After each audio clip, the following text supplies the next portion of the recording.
Just when I thought I was out, they pull me back in.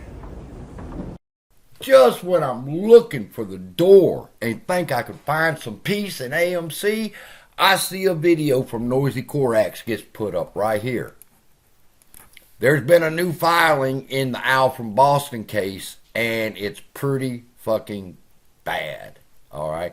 And it's pretty easy to figure out if what Corax is talking about is true or not, or what basically I should say the New York Stock Exchange, because Corax is only responding to what the New York Stock Exchange has said about the amicus brief, okay? And basically, let me run it down for you real quick on what exactly is an amicus brief. An amicus brief is simply where somebody with some credibility writes the judge and says, hey, look, I got some information that's pretty important to the case, and you should consider it.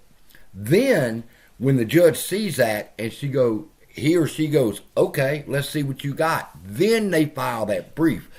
What the New York Stock Exchange is claiming is that the judge didn't fill out the amicus brief. They're accusing Al from Boston of forging his signature, okay?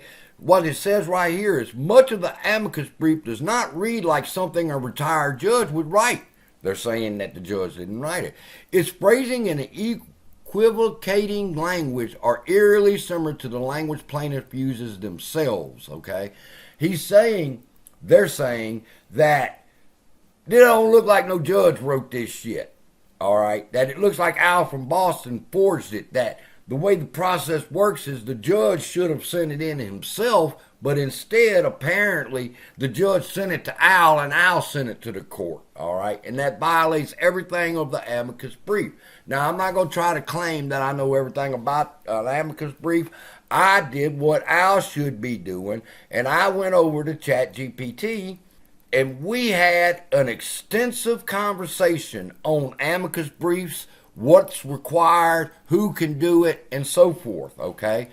Now, basically, when you deal with an amicus brief, I could file one, you could file one, but you need to have a position of authority, such as the judge, that the other judge will respect. All right, you understand that? That a judge is going to respect another judge's opinion before they respect mine.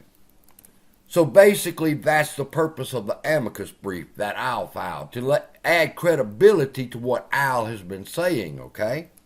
And whether Al forge this judge's signature or not is going to be very simple. They got the judge's name, his address, and his telephone. You can believe one thing. They're calling this judge to find out if he sent this brief to Al to file for him.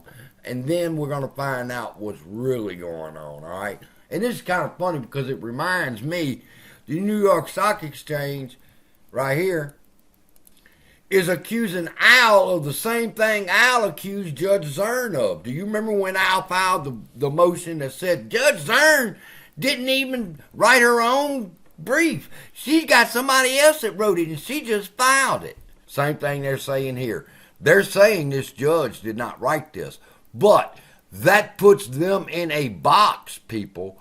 The New York Stock Exchange has made an allegation here, and then they're going to find out when they call that number and talk to that judge whether Al forged that shit or not, all right? But, again, it doesn't really matter because the process in which you're supposed to take with the amicus brief is exactly what Corax said it was, and what ChatGPT confirmed to me that Corax is right, is that the judge, being a judge, should have known that you just don't file those briefs to a court. You have to file a brief for leave or permission. Let me just read what ChatGPT had to say about it. I asked it, as a retail investor, can I file an amicus brief? And they said, yes, as a retail investor, you can file the brief, but there's a process. Number one, relevance and value. My brief should offer unique, valuable insight or information that is not readily represented in the case. Already represented in the case. The court will be interested in how your perspective as a retail investor adds to the understanding of the issues at hand. Secondly, permission from the court. Typically, you need to seek permission from the court to file an amicus brief. This is often done by filing a motion for leave to file the brief. The motion should explain who you are, why you are interested in the case, and how your brief will assist the court in resolving the issues at stake.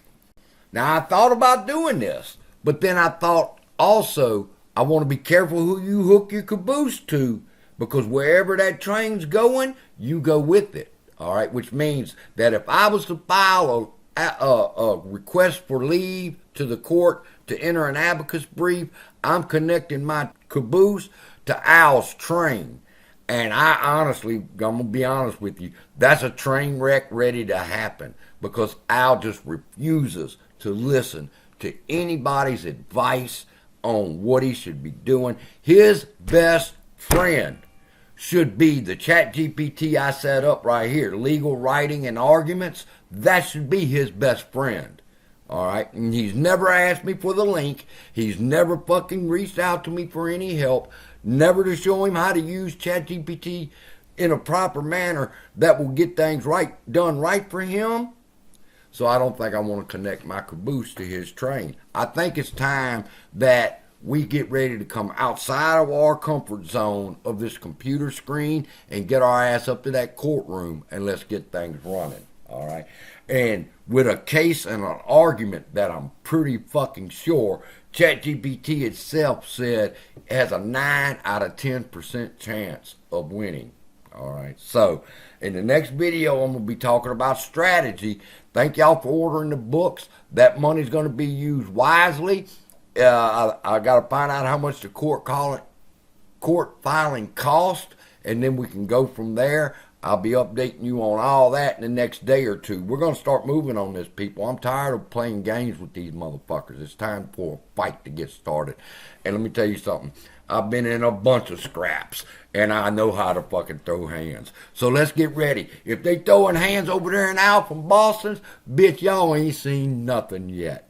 But New York Stock Exchange is number 2 on my list. Citigroup's number 1, and we're going to discuss that in the next video. So like, subscribe, comment down below what you're thinking. Do you think Al from Boston was stupid enough to file a forged document into court, or do you think the New York Stock Exchange is reaching a little bit? Let me know what y'all think.